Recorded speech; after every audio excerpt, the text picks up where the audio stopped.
রমজান মাস বড়ই বরকতময় মাস, বড়ই ফজিলতপূর্ণ মাস। কি মাস? ফজিলতপূর্ণ মাস। এই মাসে ক্ষমা হয়, এই মাসে আল্লাহ পাকের বিশেষ রহমত পাওয়া যায়। আল্লাহ রাসূল বদদুয়া করছেন যে এত পরিমাণে রহমত, এত পরিমাণে ক্ষমা, এত পরিমাণে রহমত, এত পরিমাণে ক্ষমা,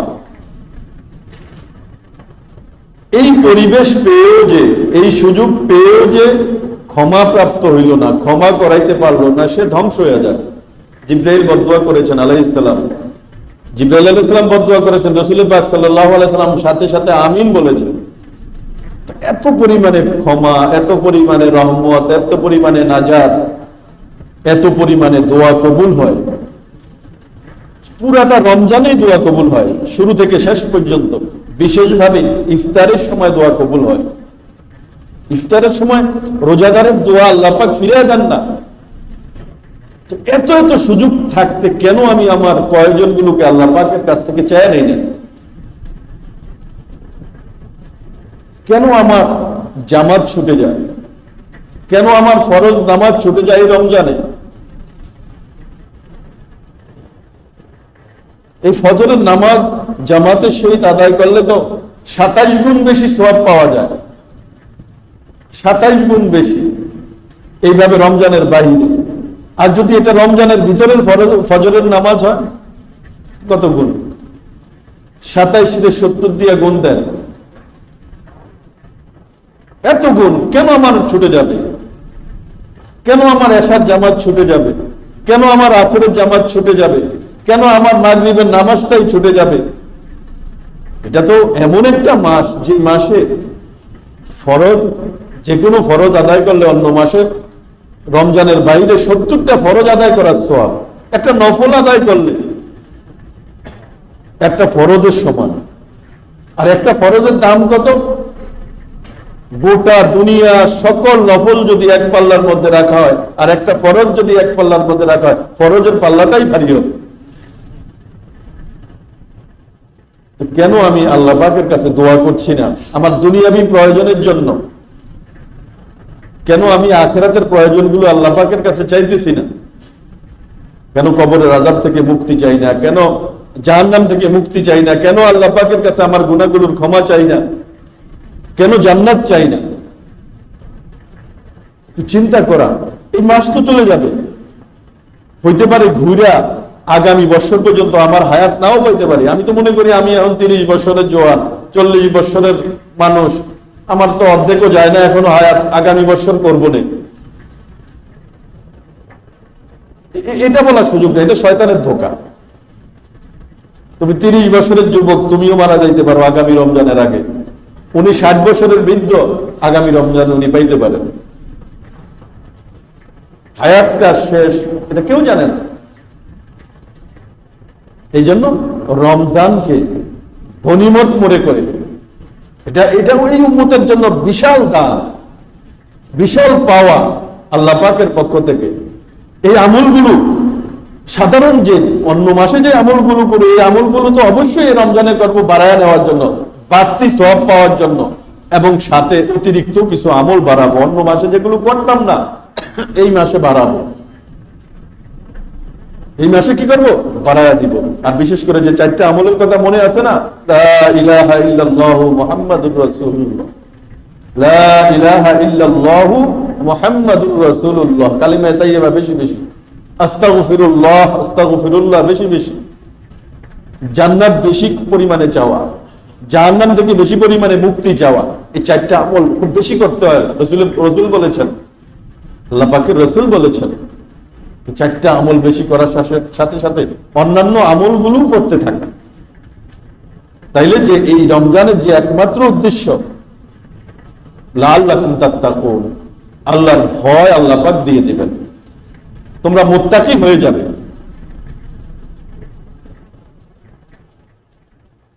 অনেক কিছু মানুষের তো মানে এই রমজানের অর্ধেক চলে যাইতেছে, বা রমজানের এই সুবর্ণ সুযোগগুলো চলে যাইতেছে, কিন্তু এখনো বোধোদয় হয় না, এখনো গাফেল, উদাসীন।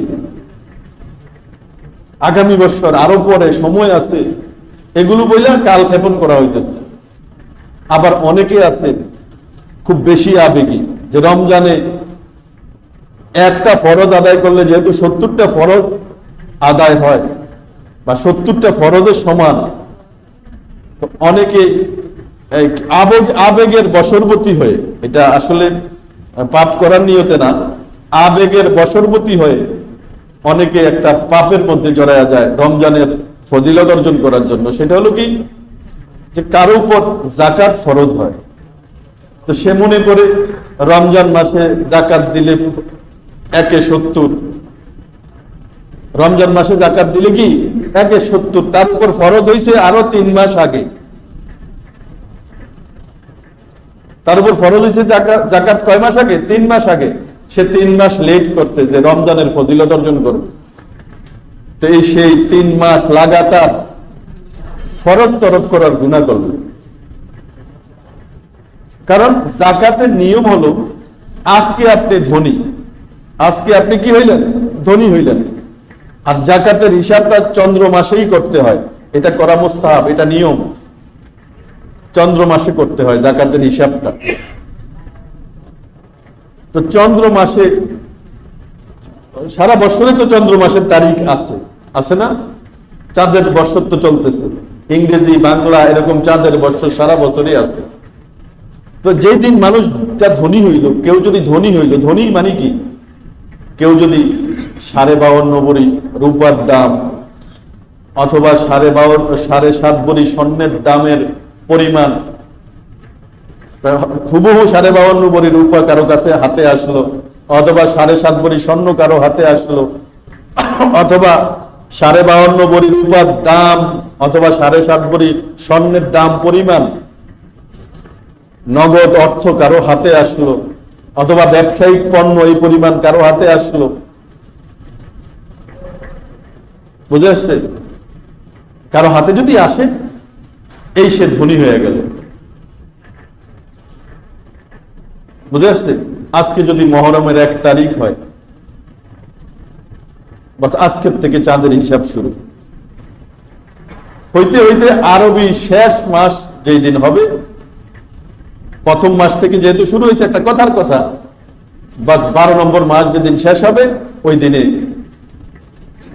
কি হবে? তার যাকাত ওয়াজিব হয়ে যাবে। কারণ ধনী হওয়ার পরে এই সম্পদটা তার হাতে 1 বছর থাকতে হয়। যাকাত ওয়াজিব হওয়ার জন্য, যাকাত ফরজ হওয়ার জন্য ধনী হওয়ার পরে তার হাতে 1 বছর এই মালটা কি করতে হয়? থাকতে হয়। তো তার উপর যাকাত ওয়াজিব হবে। তো কারো উপরে মহরম মাসে ওয়াজিব হয়, কারো উপরে সফর মাসে ওয়াজিব হয়, কারো উপর তারপরের মাসে ওয়াজিব হয়, কিন্তু যাকাত সবাই দেয় রমজান মাসে। যাকাত সবাই দেয় কোন মাসে? রমজান মাসে। এই যে আমি আমার সওয়াবের জন্য, আমি 70 গুণ সওয়াব পাওয়ার জন্য 70টা ফরজের পরিমাণ যাকাত আদায় করা একটা ফরজ, এটা আদায় করে 70টা ফরজ পালন করার জন্য বা 70টা ফরজ আদায়ের সওয়াব পাওয়ার জন্য আমার উপর 6 মাস আগে ওয়াজিব হয়েছে, 6 মাস আগে যাকাত ফরজ হয়েছে, আমি 6 মাস পরে আইনা দিলাম। এই যে 6 মাস আমি ফরজ তরকের গুনার মধ্যে, কবিরা গুনার মধ্যে লিপ্ত রইলাম। তো কবিরা গুনার মধ্যে লিপ্ত থাইকা আমি ওই রমজানের 70 গুণ পাওয়ার জন্য পিছায়া দিলাম। এটা কি বুদ্ধিমানের কাজ হইল না নির্বুদ্ধিতার কাজ হইল? এটা কি জ্ঞানের পরিচয় দেওয়া হইল না বোকামি হইল? এটা বোকামি হইল। এই যাকাতটা যেটা, যে আমি যে ধনী মানুষ, আমার কাছে যে সম্পদ রয়েছে তার 40 ভাগের 1 ভাগ এটা আমার না, এটা হইল গরিব, মিসকিন, ফকির, অসহায় মানুষের টাকা, এটা আমার কাছে। এটা যতক্ষণ পর্যন্ত আমার সম্পদের সাথে থাকবে ততক্ষণ পর্যন্ত আমার সম্পদ অপবিত্র, আর এটা বের করে দিলে আমার সম্পদ পবিত্র। এই টাকাটা আমার জন্য অপবিত্র, কিন্তু এটার হকদার যে আছে এটা তার জন্য পবিত্র। গরিব, ফকির, মিসকিন, অসহায় এটা তার হক, তার তার এটা কি, তার জন্য এটা পবিত্র, সেটা খেতে পারবে, সেটা ব্যবহার করতে পারবে। আমি যে আমার লাভের জন্য 6 মাস আগে যদি আমি এই যাকাতটা দিয়ে দেই, আমার এক আত্মীয় অসুস্থ, তাকে আমি টাকাটা দিতে পারতাম, দিলে তার উপকার হইতো। আমার এক আত্মীয় না খায় আছে 1 সপ্তাহ, আমার উপর আজ যাকাত ফরজ হয়ে রয়েছে, আমি ওই রমজানের দিব, ওই টেনশনে আছি, ওই চিন্তায় আছি, আমার 70 গুণ লাগবে। অথচ আমার যে আত্মীয় আমার পাশে অসুস্থ, সে অভাবে না খায় 1 সপ্তাহ আছে, তার পরনে কাপড় নাই, তার চিকিৎসার ব্যবস্থা নাই, তার ঘরের ব্যবস্থা নাই, এটা তো তার হক। আমি তাকে কষ্ট দিয়া, তাকে বঞ্চিত করে আমি 70 গুণ পাওয়ার জন্য 6 মাস লেট করলাম, কবিরা গুনার মধ্যে লিপ্ত হইয়া। এটা কি আদৌ লাভের জিনিস হইল? কখনই নয়। এই জন্য যাদেরকে আল্লাহ পাক সম্পদ দেয়, তারা মনে রাখতে হবে, আমি কবে ধনী হইলাম, আমি কবে আমার হাতে 52.5 ভরি রূপা হুবহু, অথবা 7.5 ভরি স্বর্ণ হুবহু আসতে, অথবা 52.5 ভরি রূপার দাম, বা 52.5 ভরি রূপার যে দামটা, এই পরিমাণ অর্থ, নগদ অর্থ আমার হাতে আসছে, এই পরিমাণ ব্যবসায়িক পণ্য আমার হাতে আসছে, যেই তারিখে আসছে ওই তারিখ থেকে হিসাব করে 1 বছরের মাথায় বাস দিয়ে দাও। এটাই হইল হক, এটাই হইল ইনসাফ। এটার দ্বারা যাদের হক আল্লাহ পাক আমার হাতে দিয়ে দিয়েছেন, তাদের হক সহজে তাদের কাছে পৌঁছায় দেওয়া যায়, তাদের প্রয়োজনের সময় তাদের কাছে পৌঁছায় দেওয়া যায়। ওই মানুষটাকে আমি রমজানে দিলাম, যে মানুষটা 6 মাস আগে 2 দিন না খায়া ছিল, যে মানুষটাকে আমি রমজানে এই যাকাতের টাকাটা দিলাম, এই মানুষটা 3 মাস আগে সিরা ফারা পোশাক পরে চলছে, ঘর ভাঙ্গা ঘরের মধ্যে থাকছে, সন্তানের খাবারের ব্যবস্থা করতে পারে নাই। এটা আমাদেরকে বুঝতে হবে। এই জন্য আল্লাহ পাক যাকে ধনী বানান, এটা তার উপর একটা বিরাট এহসান আল্লাহ পাকের তরফ থেকে। তো এই তাকে আল্লাহ পাক এহসান দিয়েছেন, অনুগ্রহ করেছেন, এই অনুগ্রহটাকে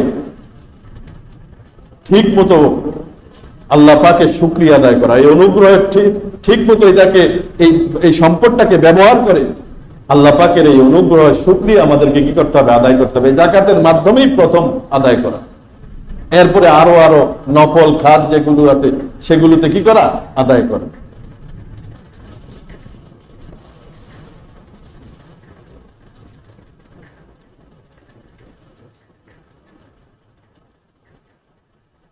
যাকাতের আলোচনা আমরা সামনে আরো করব, বিশেষ করে এই রমজান মাসে। কারো কাছে যদি রমজান মাস বলতে ঈদের দিন সকালে কারো কাছে যদি যাকাতের নিসাব পরিমাণ, যেটা আমরা এইমাত্র বললাম যে 52.5 ভরি রূপার দাম কারো কাছে যদি থাকে, আমি কালকে রাত্রে হিসাব করেছি, একজন স্বর্ণকারকে, এক বড় ব্যবসায়ীকে ফোন দিয়ে, তো উনি বলেছে যে ওনারা রূপা কিনে হইল 840 টাকা ভরি, 840 টাকা। আর আপনি বিক্রি করতে গেলে যে দামটা হয় সেটাই ধর্তব্য, আপনি কিনতে গেলে কত হয় সেটা না। তো কেউ যদি স্বর্ণকারের কাছে রূপা বিক্রি করতে যায়, এখন বাজার দর হইল, স্বর্ণকাররা কিনে হইল 840 টাকা করে, 840 টাকা করে 52.5 ভরি রূপার দাম হয় 44,100 টাকা, 44,100 টাকা এই এখনকার বাজার দাম হিসেবে। কারো কাছে যদি 44,100 টাকা ঈদের দিন সকালে থাকে, ঈদের দিন সকালে বলতে যখন ফজরের নামাজের রক্ত শুরু হয়, সুবে সাদেক যখন উদয় হয়, তো তার উপর সদকায়ে ফিতির ওয়াজিব। তো যাকাতের নিসাবটা ধরতে গেলে এইভাবে ধরতে হয় যে নিজের আসবাবপত্র, যেগুলো নিজের প্রয়োজনীয় আসবাবপত্র, ঘর, নিজের থাকার ঘর, ভাড়ায় দেওয়ার জন্য যে বিল্ডিং, যে ঘর তৈরি করা হয়েছে সেটা, তারপরে নিজের ব্যবহারের গাড়ি, আরো যা কিছু আছে, প্রয়োজনীয় যত জিনিস আছে, এগুলো যাকাতের যে পরিমাণটা হিসাব করবে, যাকাতের যে নেশাবটা হিসাব করবে, এগুলো বাদ দিয়ে ধরতে হবে। এগুলো বাদে কারো কাছে যদি একবারে নিরেট অতিরিক্ত, এটার মধ্যে তার প্রয়োজনের সাথে কোনো সম্পর্ক নাই, এটা হয়তো আলমারিতে পড়ে আছে অথবা ব্যাংকে পড়ে আছে, কারো কাছে যদি 44,100 টাকা থাকে, সে হইল ধনী, তার উপর জাকাত ওয়াজিব হয়। জাকাতের হিসাবটা এইভাবে করতে হয়, থাকার ঘর, অতিরিক্ত খালি ঘর, ভাড়ায় দেওয়ার যে ঘর আছে, তার অনেক দামি দামি আসবাবপত্র তার আছে ব্যবহারিক, এগুলো বাদ দিয়া জাকাতের হিসাবটা করতে হয়। কিন্তু সদকায়ে ফিতরের ফিতরার হিসাবটা করতে হয় ঈদের দিন সকালে। তার কাছে যদি আপনার ঘরের মধ্যে অতিরিক্ত যে সম্পদগুলো আছে, ধরেন কাপড় চোপড় হোক, ব্যবহারিক জিনিসপত্র হোক, অথবা আপনার খালি ঘর পড়ে আছে এটা হোক, অথবা ভাড়ায় দেওয়ার জন্য যে ঘর তৈরি করে রাখছে, এগুলো সব হিসাবের মধ্যে আনতে হবে। অর্থাৎ সদকায়ে ফিতরটা মানুষের উপর সহজে ফরজ হয়ে যায়, কিন্তু জাকাতটা অত সহজে ফরজ হয় না। জাকাতের মধ্যে আরেকটু কঠিন হিসাবটা, আরেকটু ছাড় আছে জাকাতের ক্ষেত্রে, কিন্তু সদকায়ে ফিতরের ক্ষেত্রে খুব কম মানুষের উপরে সদকায়ে ফিতর ওয়াজিব হয় না, এরকম হয়। আপনি দেখেন ঈদের দিন সকালে কার কাছে 44,100 টাকা নগদ টাকা, স্বর্ণ গহনা, তারপরে ঘরের অতিরিক্ত মালামাল সব মিলে কার কাছে না থাকে? অতিরিক্ত একটা মোবাইল থাকলে, অতিরিক্ত একটা কম্পিউটার থাকলে, ঘরের মধ্যে অতিরিক্ত একটা ফ্রিজ থাকলে, অতিরিক্ত একটা খালি ঘর থাকলে, কিছু টাকা পয়সা থাকলে, মিলিয়ে জিলায় 44,100 টাকা অধিকাংশ মানুষের উপর কাছেই থাকে। আর যার কাছে এই পরিমাণ থাকবে তার জন্য সদকায়ে ফিতর দিয়ে দেওয়া ওয়াজিব। তো সদকায়ে ফিতরটা দিব কিভাবে? সদকায়ে ফিতরটা গম দ্বারা, গম আটা দ্বারা হিসাব করা যায়, জব দ্বারা হিসাব করা যায়, কিসমিস দ্বারা হিসাব করা যায়, খেজুর দ্বারা হিসাব করা যায়, পনির দ্বারা হিসাব করা যায়। এক একটার বাজার মূল্য এক এক সময় এক এক রকম থাকে। ধরেন শুধু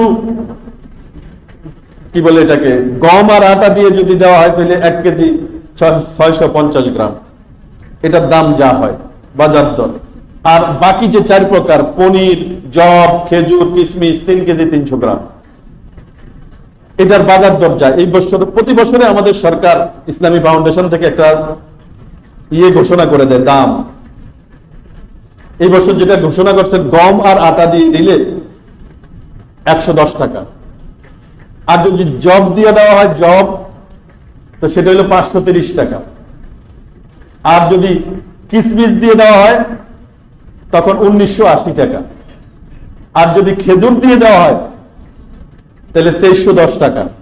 খেজুর তাও ধরছে ওনারা 700 টাকা দামের খেজুরটা, 2310 টাকা। আর যদি পনির দ্বারা দেওয়া হয় তাহলে 2805 টাকা।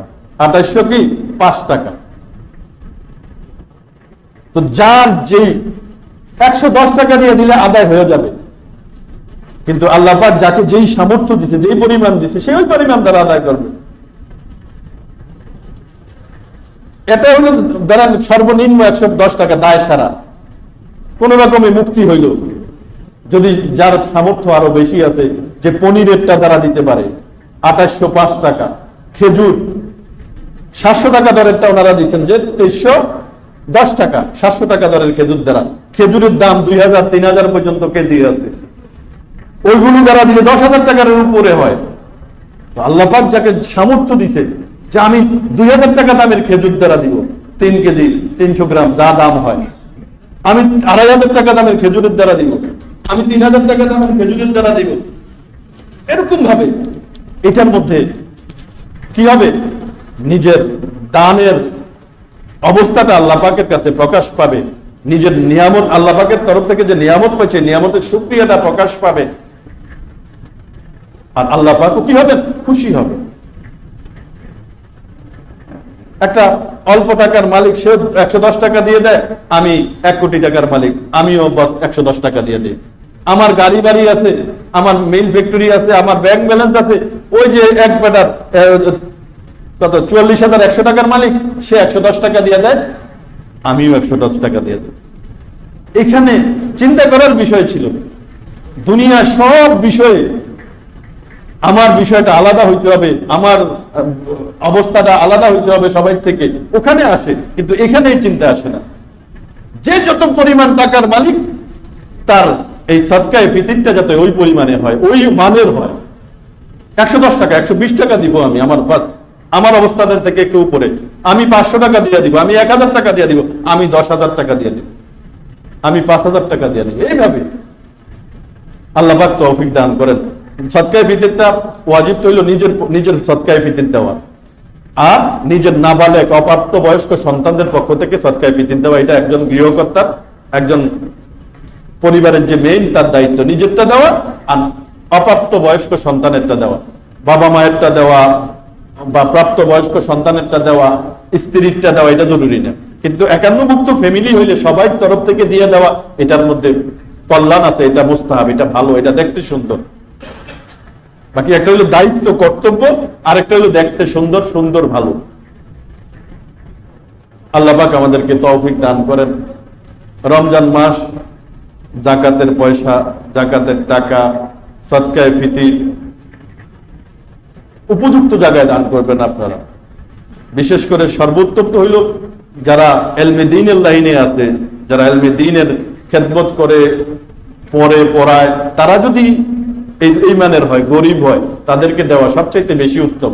নিজের আত্মীয় স্বজনদের মধ্যে যারা, তারপরে নিজের আত্মীয় স্বজনদের মধ্যে যারা গরিব, তাদেরকে দেওয়া উত্তম। এরপরে নিজের বন্ধু বান্ধব, প্রতিবেশী, পর্যায়ক্রমে পরের দিকে।